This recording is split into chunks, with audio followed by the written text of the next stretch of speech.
இப்போ இந்த காலத்தில் பார்த்தீங்கன்னா முதல் திருமணம் நடக்கிறதுக்கே கஷ்டமாக இருக்குது. இப்போ நான் ரெண்டாவது திருமணம் எப்போ நடக்குதுன்னு சொல்ல வந்திருக்கேன்.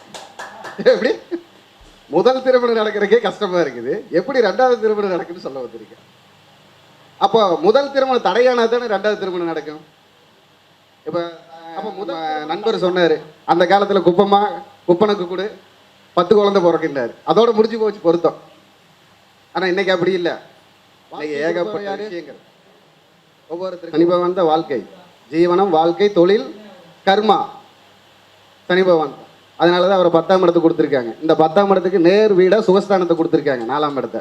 அந்த 4ஆம் இடத்துக்கு நேர் வீடா 10ஆம் இடத்துக்கு கொடுத்துருக்காங்க. ஏன்னா தொழில், ஜீவனம், வாழ்க்கை நல்லா இருந்தால் தான் சுகம், நிம்மதி, சந்தோஷம் கிடைக்கும்.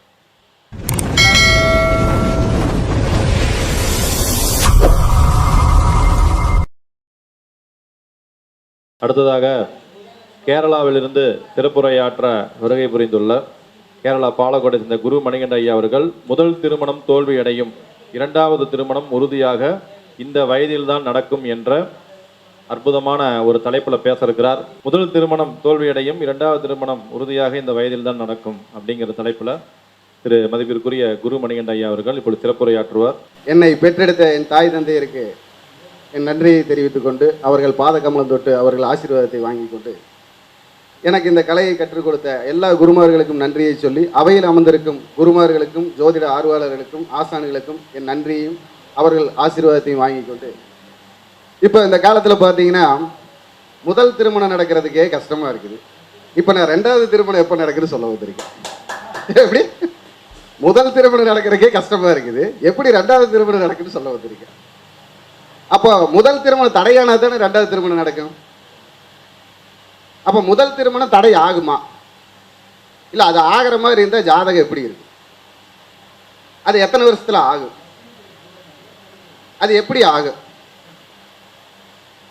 அப்போ அதே மாதிரி அப்படி அது தடையாகிறப்ப ரெண்டாவது திருமணம் உறுதியாக ஆகுமா? அப்படி ஆகிற மாதிரி இருந்தால் அது எந்த வயசுல ஆகும்? அது எப்படி ஆகும்? இந்த காலத்தில் ரொம்ப ஏக்கமான விஷயமும் தாக்கமான விஷயமும் இதுதான்.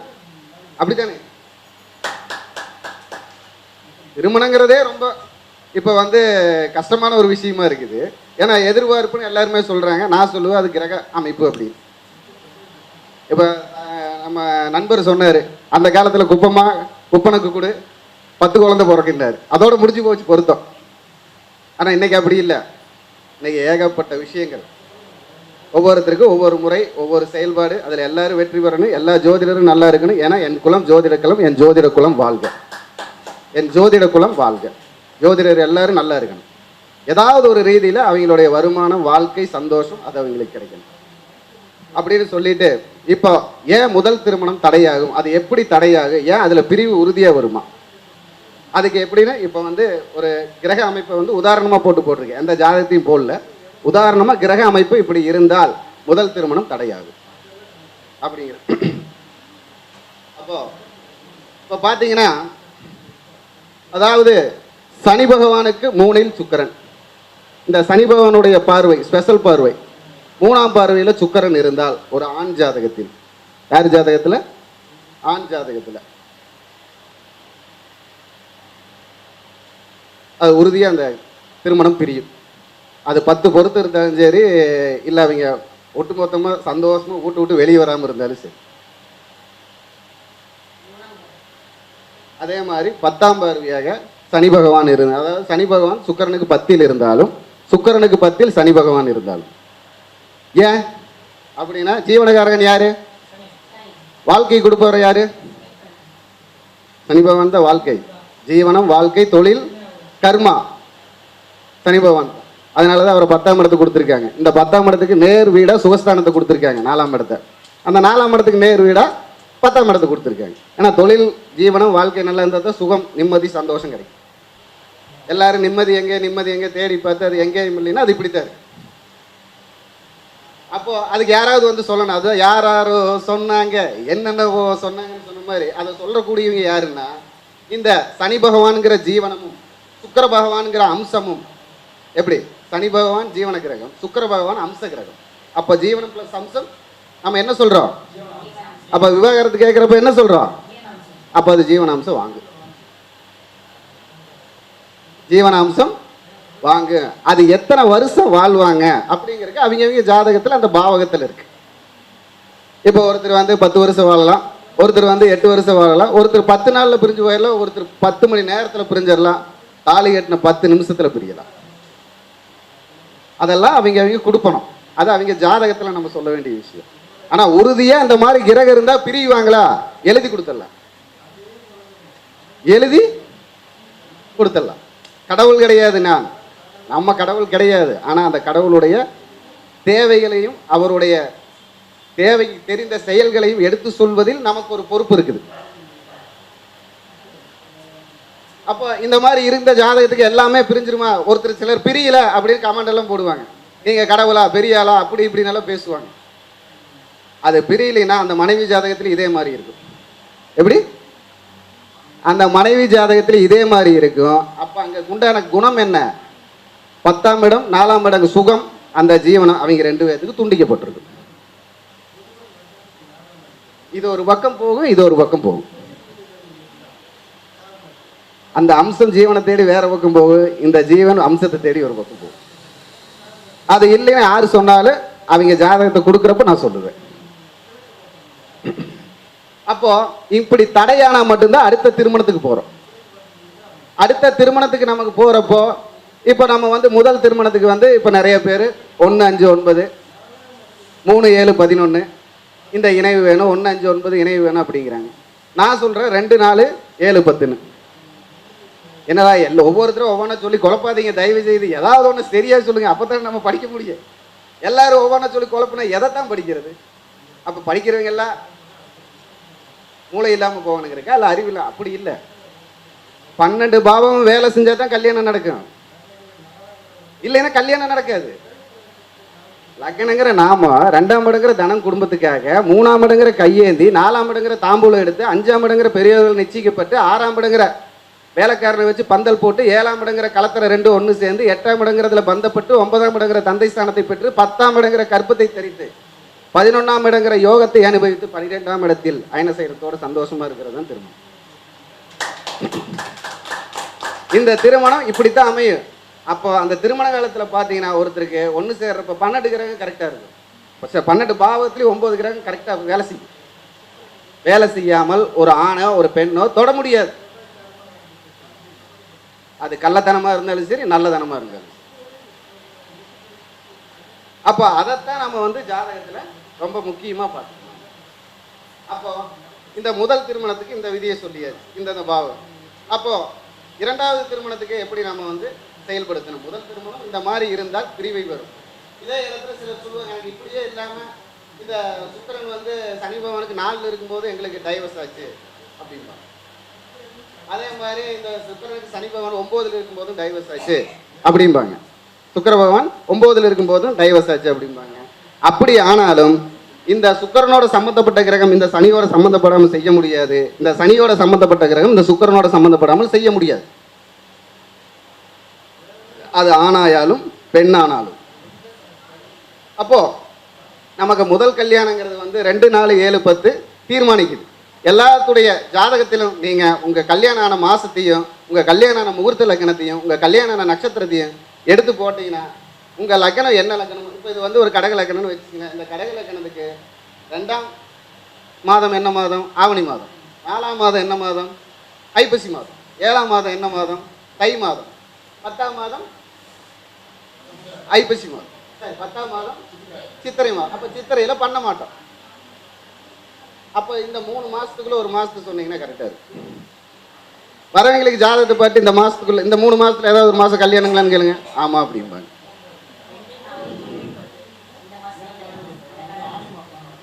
இருங்க, அது உங்க ஜாதகத்தை பார்க்கும் பொழுது அந்த ஆணி மாசத்துக்கு இந்த கிரகம் சம்பந்தப்படாம அந்த ஆணி மாசத்துல கல்யாணம் நடக்காது. எப்படி? ஏன்னா ஆடியில கல்யாணம் பண்ண மாட்டாங்கல்ல. அப்போ உங்களுக்கு ஆடி மாசம் வந்ததுன்னா அது ஆணிக்கு தள்ளி இருக்கும். புரிஞ்சுதுங்களா? அந்த மாதிரி கல்யாணம் ஆகாத மாசம்னு சில மாசம் இருக்குல்ல, அது வர்றப்ப நம்ம அதை சொல்ல மாட்டோம். ஆனா அதுல முயற்சி செய்வாங்க அப்படின்னு சொல்லலாம். எப்படி? ஒரு பெண் பார்க்கறதுக்காக அந்த மாசத்துல முயற்சிக்கு ஒரு வாய்ப்பு வந்திருக்கு, போயிருப்பாங்க அப்படின்னு சொல்லலாம். அதே மாதிரி உங்க லக்கணத்தை போட்டுங்க, கல்யாணம் நட்சத்திரம் என்ன நட்சத்திரம்? தெரியல. அப்போ விட்டுருங்க. நீங்கள் தான் மனைவியே இந்த கண்டிஷனில் இருந்தால் அவங்க பின்னாடி நான் இல்லைன்ட்டீங்க. அதனால அப்புறம் உங்ககிட்ட பேச தேவையில்லை. அவ்வளோதான். அந்த சம்மதம் இல்லாமல் கல்யாணம் நடக்காதுங்க, நடத்த மாட்டாருங்க. இந்த உலகத்தில் 800 கோடி பேர் பிறந்தாலும் அப்படித்தான். அப்படி மாறி நடக்குதுன்னா மாறுபட்ட கிரகங்கிற சனி பகவானுடைய தை மாசம், தை மாசி, இதுதான் மாறி நடக்கும். வேற யாருக்கும் மாறி நடத்தாதுங்க. இதெல்லாம் நான் உறுதியாக, இது விதி விலக்கே இல்லாத விஷயங்க. எல்லாரும் விலக்கு இருக்கு நான் சொல்கிற விஷயத்துக்கு விதி விலக்கே இல்லை. ஏன்னா அவ்வளோ தூரம் அதில் நான் வந்து உள்ளே போய் பார்த்துட்டேன். நான் ஒரு 40,000 50,000 ஜாதகத்தில் போய் பார்த்துட்டேங்க இந்த திருமணத்துக்காகவே. அதனால சொல்கிறேன், நம்மளும் தோற்று போவோம், தோற்று போகாமல் இருக்க மாட்டேன். ஏன்னா நம்ம தான் நான் ஃபஸ்ட்டே சொல்கிறேன், கடவுள் கிடையாது. தோற்று போவோம். தோற்று போகிறது எப்படி அப்படின்னா மாறுபட்ட கிரகங்கள் கொண்டு தான் நம்ம தோற்று போவோம். அப்போ அந்த மாதத்தை மீண்டும் நம்ம சொல்லிட்டோம்னா அப்போ அந்த மாதத்துக்கு கனெக்ட் இல்லாமல் அது நடக்காது. இப்போ இந்த தை மாசியோட இந்த சனி பகவானோட இந்த மீதி 4 பேர் சம்மந்தப்படாமல் அவர் அந்த நேரத்தை கொடுக்க மாட்டார். இப்போ ஒருத்தர் கடகலக்கணனா மகர ராசியில் பொண்ணு அமையும். அது வந்து ஏன் சொல்கிறோம், 7ஆம் பகவான். அப்போ மகர அமையலை, மீன் அமைஞ்சிருச்சு. ஏன் மீன் அமைஞ்சது அப்படின்னா அந்த மகரத்துக்கு உண்டான உத்திரட்டாதியோட போய் முழுசாக இருக்காது. அதனால அமைச்சு கொடுக்குது, இல்லைன்னா அமைச்சு கொடுக்காது. அஸ்வினி நட்சத்திரம். நீங்கள் என்ன லக்னம் சொன்னீங்க? கடக லக்னம். என்ன சொன்னீங்க? இந்த என்ன நட்சத்திரம், என்ன ராசி? மேசராசி. 10ஆம் பாவாதிபதி நட்சத்திரத்தில் நின்று நடத்தி கொடுத்துட்டாரா? இன்னும் அடுத்தது நீங்கள் சொல்லுங்கள். முகூர்த்தத்தையும் போட்டுக்குங்க, லக்னத்தையும் போட்டுக்குங்க. நீங்கள் என்ன கிளம்பு தாலி கட்டினீங்க? ஞாயிறு. நீங்கள் என்ன லக்னம் சொன்னீங்க? மீண்டும் கடகம். இது என்னது? சூரியன். சூரியன் என்ன கிழமை? அப்புறம் அவர் இல்லைன்னா நம்ம எங்கே போய் வேலை பார்க்குறதுங்க? விடுங்க. நான் அடுத்தது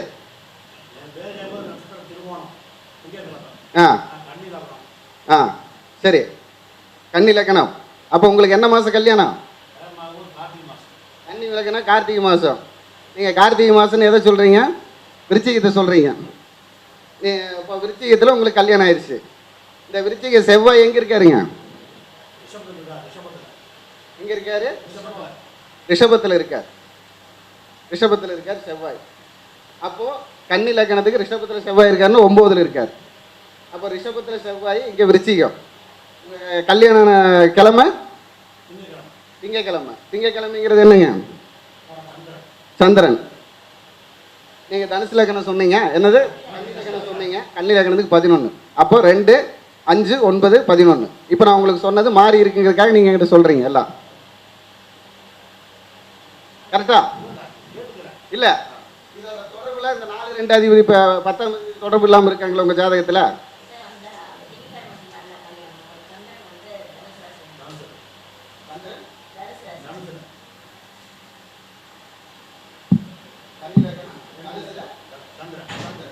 அப்போ 4ஆம் இடம் சம்மந்தப்பட்டுருச்சா? அதாவதுங்க 2, 4, 7, 10 தொடர்பு இல்லாமல் ஒருத்தர் திருமணம் பண்ண முடியாதுங்க.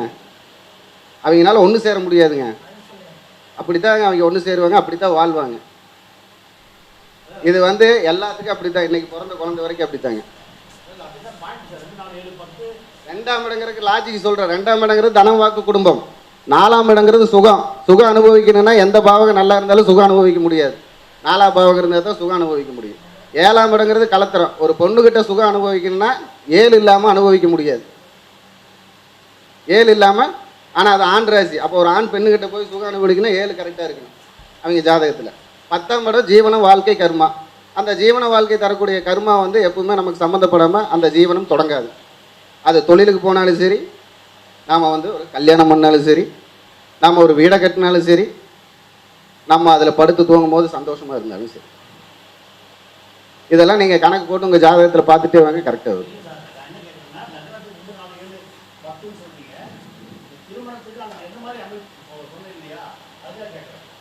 அதுதாங்க 2, 4, 7, 10 தான் திருமணத்தை அமைச்சு தருன்னு சொல்கிறேன்.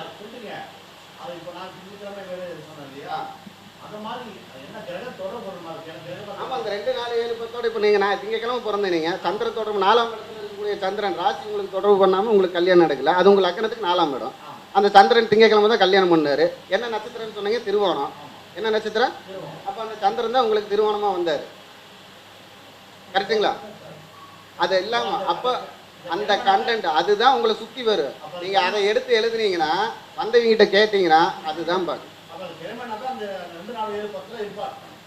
ஏதாவது ஒரு இடத்துல கிழமைநாதன் தொடர்பு கொள்வார், உங்களுக்கு வரக்கூடிய முகூர்த்தநாதன் தொடர்பு கொள்வார், உங்களுக்கு எல்லாத்துலேயும் தொடர்பு கொள்வாங்க. சிலருக்கு 4மே ஒன்றே தொடர்பு கொள்வாங்க, சிலருக்கு 2 பேர் அந்த 2 வீட்டில் தொடர்பு கொள்வாங்க. அவங்க தொடர்பு இல்லாமல் அது நடக்கும். ரைட். இது வந்து முதல் கல்யாணத்துக்கு. 2வது கல்யாணம் நடந்தே தீருமா அப்படின்னா இந்த சந்திரன் ராகு லக்னத்துக்கு 3ல் இருந்தால் 2வது கல்யாணம் நடக்கும். சந்திரன் ராகு யார் ஒருவருக்கு லக்னத்தில் 3ல் இருக்காங்களோ அவங்களுக்கு 2வது கல்யாணம் நடக்கு, இல்லைன்னா கள்ள தொடர்பில் இருப்பாங்க. இதே சந்திரனுக்கு ராகு 11ல் இருந்தாலும் நடக்கும்.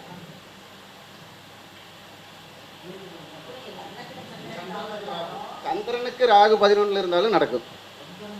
சந்திரனுக்கு ராகு 3ல் இருந்தாலும் நடக்கும்.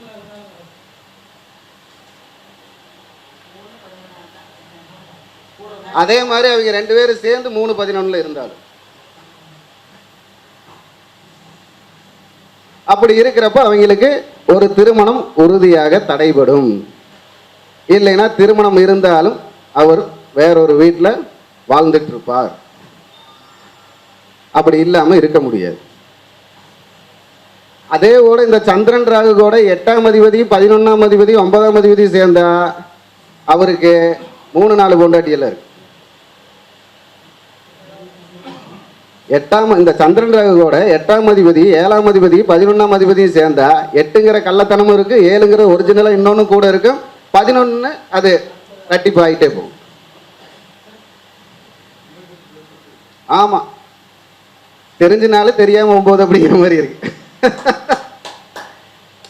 ஒரு ஜாதகர் வராருன்னு நம்ம அப்படி வேகமாக சொல்லக்கூடாதுன்னு ஒரு 4-5 தடவை பார்த்ததுக்கப்புறம் ஐயா இந்த மாதிரி ஏதோ ஒரு சின்னதாக தெரியுதுங்க, ஏதாவது இருக்குன்னா நீங்கள் வெளியில் சொல்லினா நான் சொல்கிறேங்க அப்படின்னு.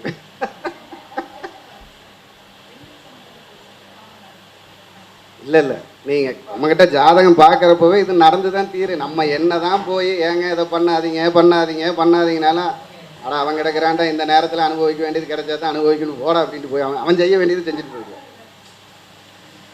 அதனால தான் நம்ம தடுக்கிறதுக்கு கடவுளும் இல்லை, செய்யறதுக்கு நம்ம சொல்கிறதுக்கு மட்டும்தான் நம்ம ஆகும்.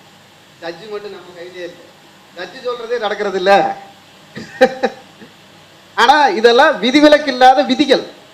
இப்போ ஒருத்தருக்கு சந்திரன் ராகு இருக்காரு, அப்போ சந்திரனுக்கு 10 வருஷம், ராகுக்கு 18 வருஷம்.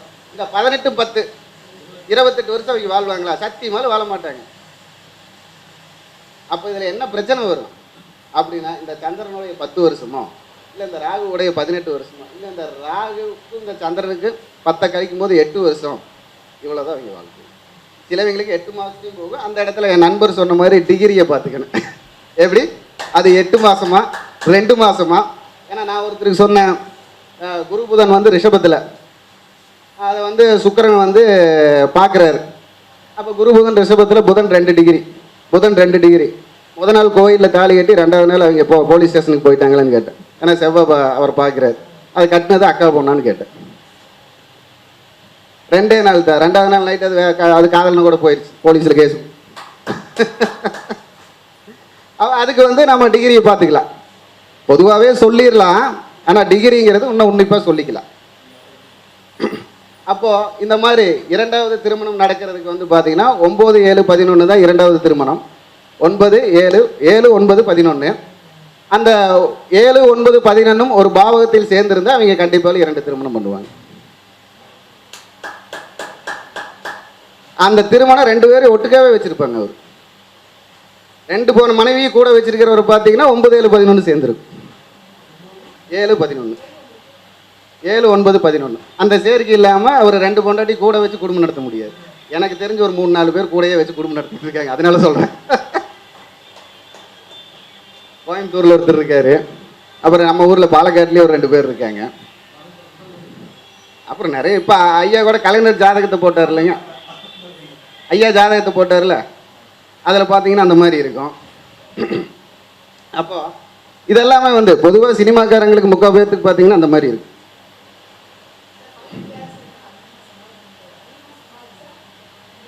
அப்போது இந்த மாதிரி நமக்கு வந்து இரண்டாவது கல்யாணம் இந்த அமைப்பில் வரும். அப்போ அந்த இரண்டாவது கல்யாணத்துக்கான ஏக்கம் தாக்கம் இந்த தலைமுறையெல்லாம் பார்த்தீங்கன்னா ரொம்ப அதிகமாக இருக்குது. இப்போ கூட 100 சாமின்னு ஒரு படம் வந்திருக்கு.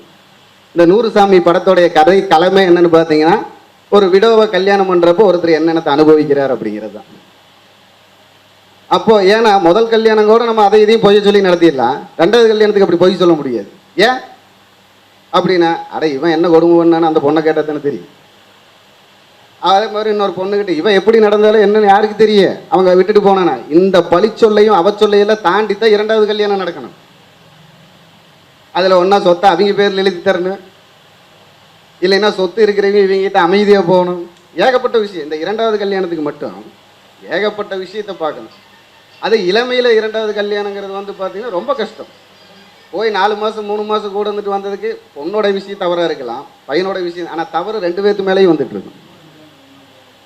அதுக்குள்ளே இன்னொரு கல்யாணம் பண்ணுறது ரொம்ப கஷ்டம். இன்னொன்று கணவன் இழந்தவங்களை கல்யாணம் பண்ணுறதுங்கிறது அது அதுக்கு மேலே இன்னும் பெரிய பிரச்சனை. மக்கள் பல அவதூறுகளை சுமத்தி தான் ஒரு பொண்ணை வந்து செயல்படுத்துகிறாங்க, ஆனால் கூட செயல்படுத்த மாட்டாங்க. அப்போது அது ஒவ்வொருத்தருக்கும் எந்தெந்த வயதில் வரும் அப்படின்னு பார்த்தா, இந்த 9, 7, 11 கிரகங்கள் 7ஆம் அதிபதியோட தொடர்பு வரும் காலத்தில் எல்லாம் அந்த மாதிரி ஒரு பாக்கியம் வரும். அப்போ என்கிட்ட வந்து ஒருத்தர் வந்து பார்த்தீங்கன்னா ஒரு கரெக்டாக 45 வயசில் வந்து என்கிட்ட ஜாதகம் பார்த்தார். அப்போ கல்யாணம் அவருக்கு 37, 33, 37 பொண்டாட்டி பிரிஞ்சிட்டிங்களான்னு கேட்டேன்.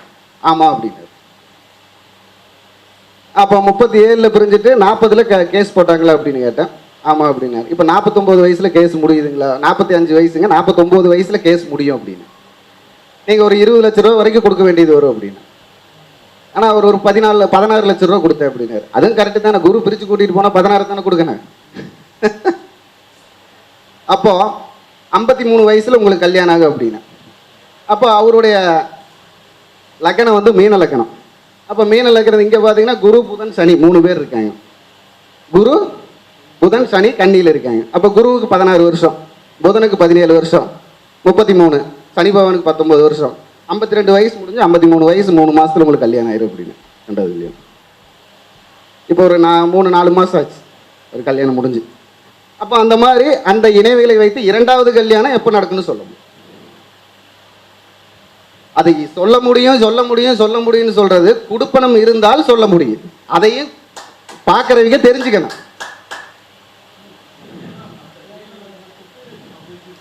அதில் பார்த்தீங்கன்னா இந்த இடத்துல குரு புதன் சனி இணைவு இருக்கு. அப்போ இந்த இடத்துல சனி பகவான் வந்து இந்த வீட்டுக்கு யாரு? மீன லக்கணத்துக்கு 11ஆம் அதிபதியா?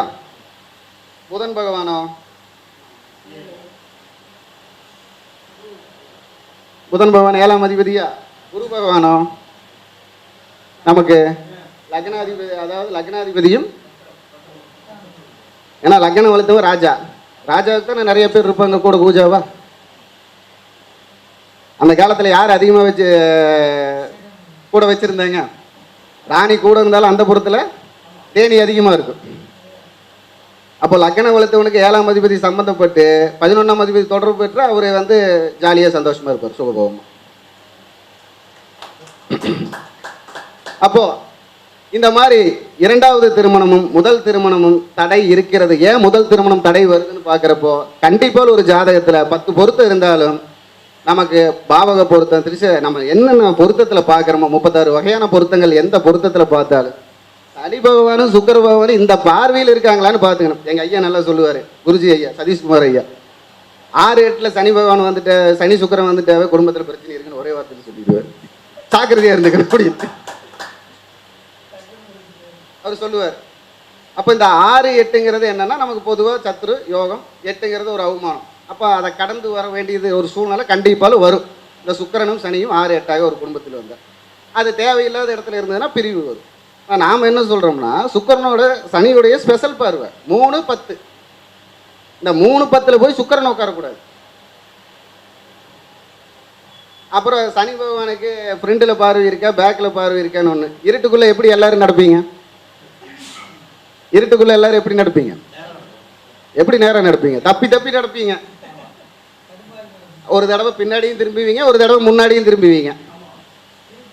அப்போ சனி பகவானுக்கு எங்கெங்கே பார்வை இருக்கு? முன்னாடி இருக்கும் பின்னாடி இருக்கு. எந்த பக்கம் 3வது இடத்துல சுக்கிரன் இருந்தாலும் கொஞ்சம் ஜாக்கிரதையாக தான் பண்ணணும். இதை வந்து புரிஞ்சுக்கணும்னு சொல்லி இந்த வாய்ப்பு கொடுத்த ஸ்ரீ யோகவராகி சக்திபீடம் ஜோதிட வித்யா எஸ்கே ஜோதிட வித்யாலயா இணைந்து நடத்தும் இந்த 33வது மாதாந்திர கருத்தரங்கு நம்ம நடத்தும் சதீஷ் ஐயா இன்னும் பல மாத கருத்தரங்கு நடத்த இறைவனை பிரார்த்தித்துக் கொண்டு வாராகி அம்மனையும் தொழுது கொண்டு, எனது பெயர் குருமணிகண்டன், எனது ஊர் பாலக்காடு, கேரளா. எனது மொபைல் நம்பர் 8835155656 8835155656 8593970214 8593970214. நானும் ரெண்டுமே வாட்ஸ்அப். அப்போது நான் வந்து இப்போ வர ஆகஸ்ட் 22, 23 நம் ஜோதிடர்களெல்லாம் இணைக்கக்கூடிய ஒரு மாநாடு வச்சுருக்கேன் பாலக்காட்டில். சங்கமம் ஜோதிட அறக்கட்டளைன்னு வச்சுருக்கேன். ஒரு 2 வருஷம் ஆச்சு. அதில் இந்த வருஷம் எல்லா ஜோதிடர்களையும் இணைக்கணும்னு ஒரு மாநாடு வச்சுருக்கேன். ஆகஸ்ட் 22, 23. எல்லாமே தமிழ் தான், தமிழ் ஜோதிடர் மட்டும்தான். அப்போது இந்த மேடையை அதற்கு உண்டான வரவேற்பு மேடையாக நினச்சி எல்லாத்தையும் கூப்பிடுறேன். எல்லாரும் வந்து ஆதரவு தாருங்கள். வாருங்கள் வாருங்கள் வாருங்கள். உங்கள் வருகைக்காக நான் வழிமேல் விழி வைத்திருக்கிறேன். நன்றி, வணக்கம், வாழ்க வளமுடன். குரு மணிகண்டன் இல்லையா, ஜாலியாக இருப்பார் எப்பயுமே. ஐயா அவர்களுக்கு துரைசாமி ஐயா அவர்கள் மரியாதை செய்வார்கள். ஐயா